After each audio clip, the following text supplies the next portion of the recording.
And now for something completely different. We're in the 50-pound brain labs today to do something not Higgins related. We're going to actually work on a vintage cabinet lock that can't be replaced, and I'll show you why. All right, the lock on the left is the original cabinet door lock for a left-hand door. The one on the right is a repro that you can buy on the Jungle website all day long. You cannot buy a repro left-hand door lock. This one is made for right-hand doors or for desk drawers, either or.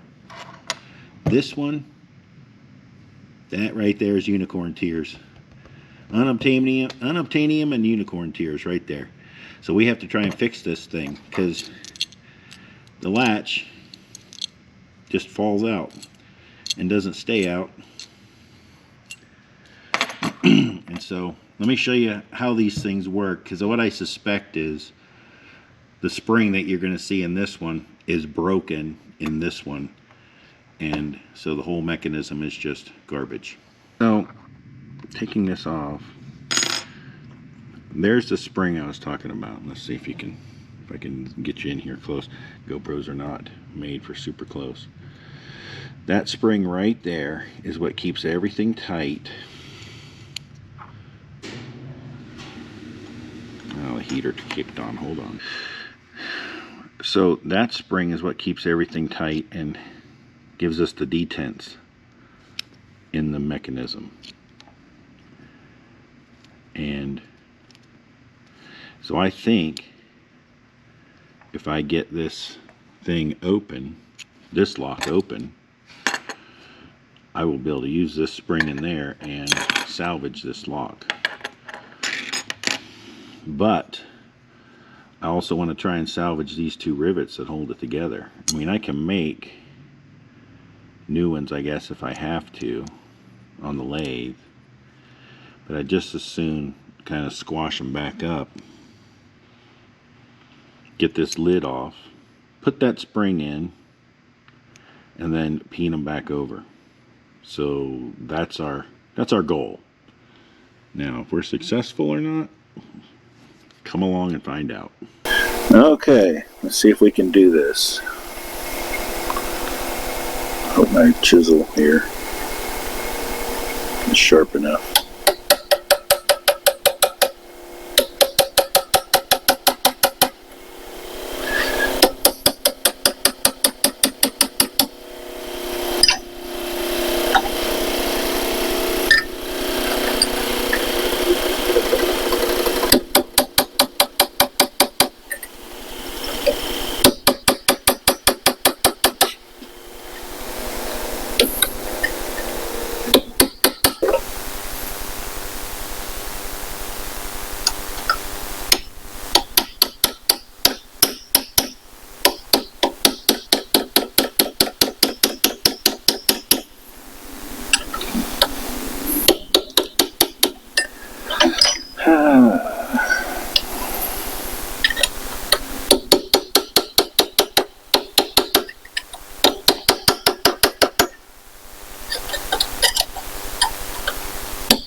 Okay, I think I've curled this enough to get these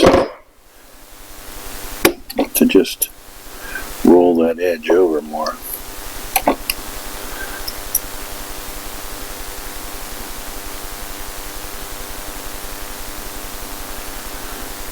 And just try that technique on this back one.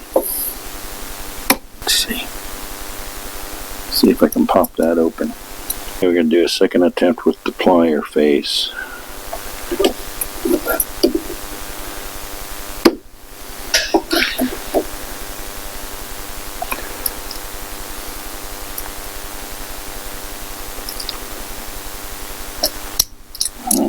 That was a bad idea. But the top is wiggly now, at least. Let's see if we can get in here.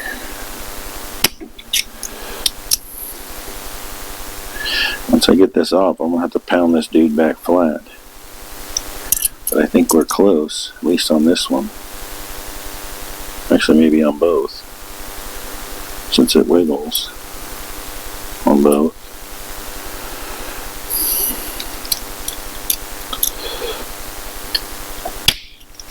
There we go. Alright, we got the one. Let's see if we can, I think this one's going to require some more massaging.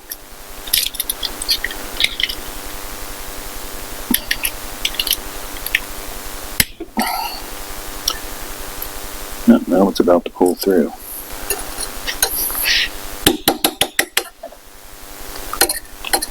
I think that may have done it.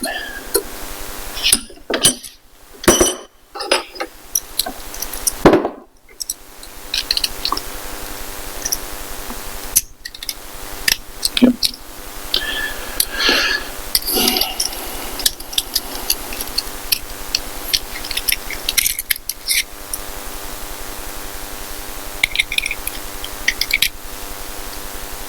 There we go.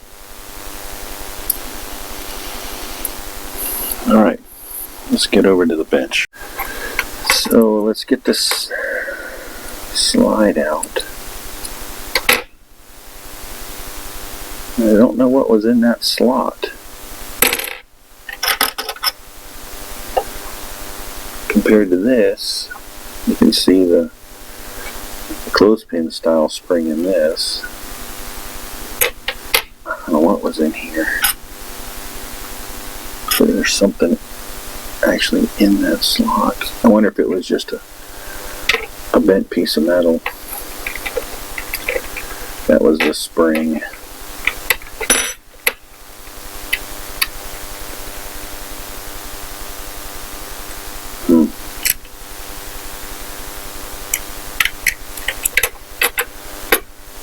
Get a screwdriver.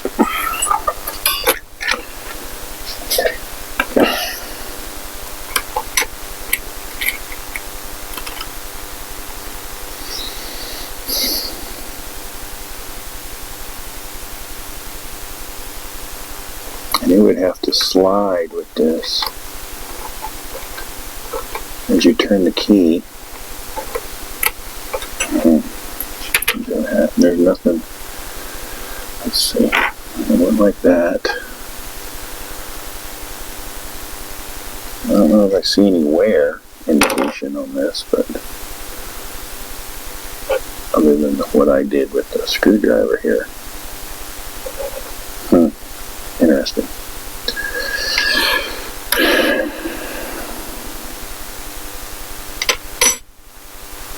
So how do we, let's see if we can take these two out.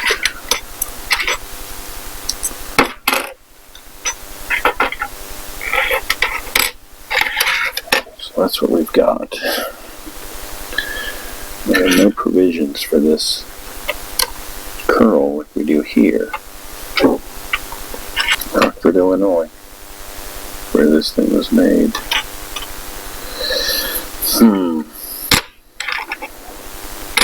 Maybe we put this in this chassis. Will that work?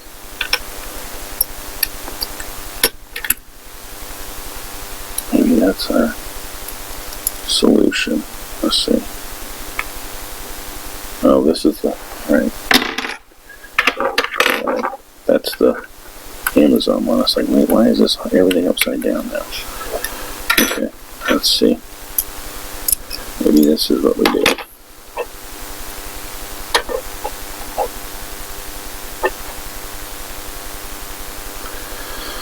So it's going to end up being backwards.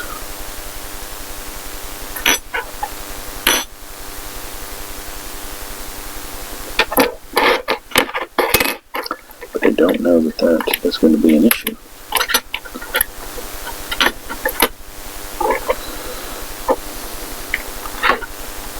Hope you can see. I can't tell. Something I don't like about GoPros is you have no, when you're actually recording, you have no preview. to see what's going on.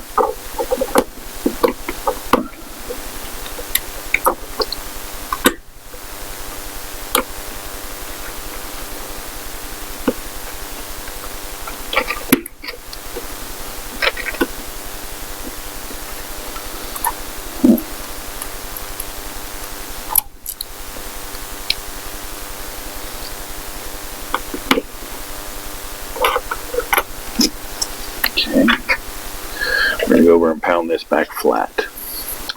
Well, let's see. This thing will snap together.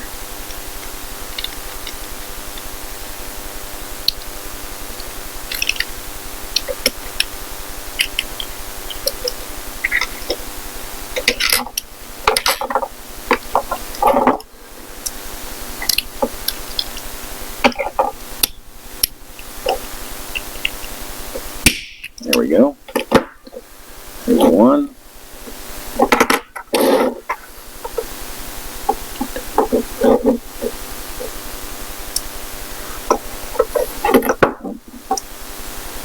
Oh, see, so the tongue. Okay. Let's see. Oh, I see what's happened. Okay. Maybe we can work this. It's turned sideways. I hope you can see that in there. We might be able to finagle it back flat. I don't know. That spring may be what's causing our problems.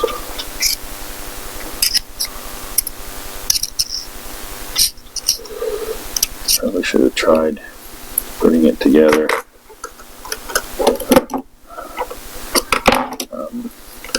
With the tongue sticking out. Yeah. Okay, so let's do that. Maybe these dimensionally aren't close enough to where it's not gonna, to where it just isn't gonna work.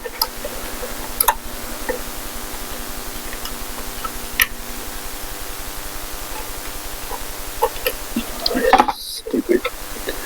Not all screwdrivers need to be magnetized.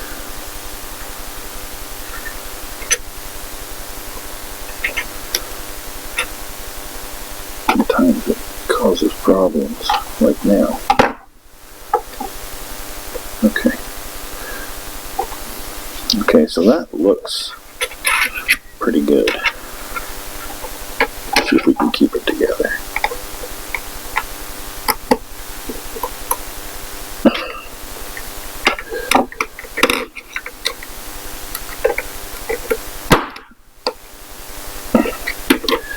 I don't know, but this front one, my hand was in the way. I don't know if that front one's I'm gonna have to probably tack weld that or something.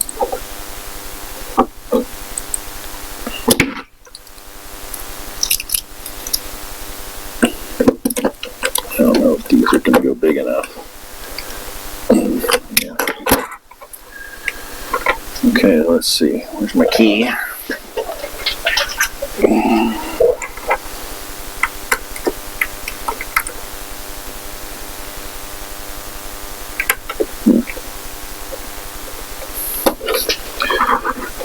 What's going to happen is when I draw this in, it's going to draw in so far and then drop.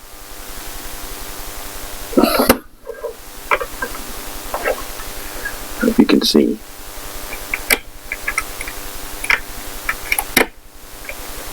Nope.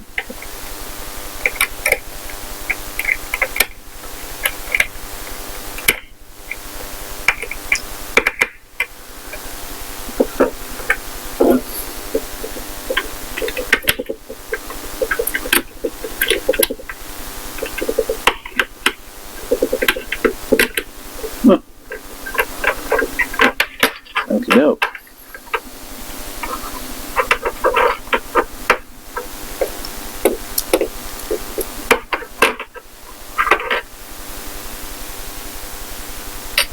That'll do, donkey. That'll do.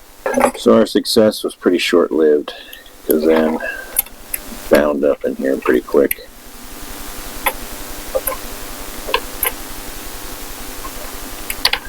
So let's do this. The only thing we need to do, I think, is bend this lip back so it's more perpendicular with the body, and I think that'll hold the tongue in where it's supposed to be better.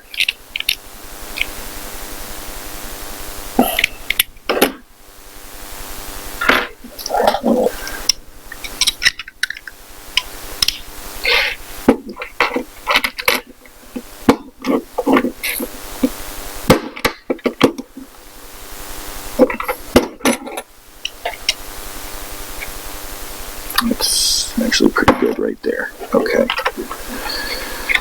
So, let's see, with this tongue, this has a little bit more margin on this tail.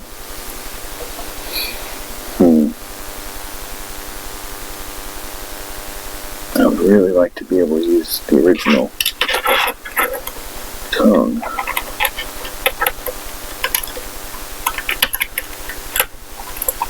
I think everything would just be cooler if, yeah, the whole thing.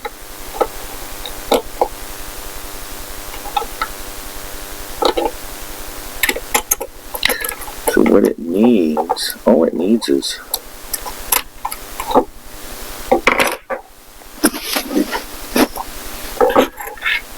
something to keep this pushed down against this rivet. This is what makes all the action happen. And I wonder if it was just a flat piece of metal, spring metal, in that slot.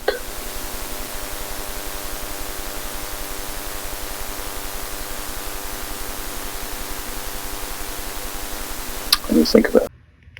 So what we've done is made ourselves a leaf spring to accomplish what that, I don't know what those are called, the clothespin style spring that was in the Amazon lock. And what did we use for our donor material? The old paper clip. And it seems to work pretty good. I don't have enough hands to hold all this stuff, but stop.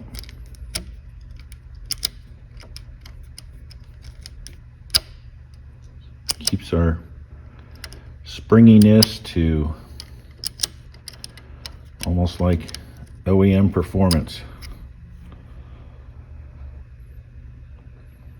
So yay.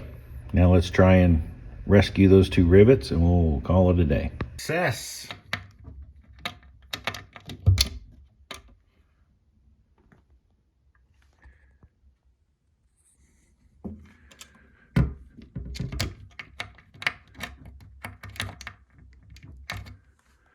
Beautiful. Now we just got to do it on that one.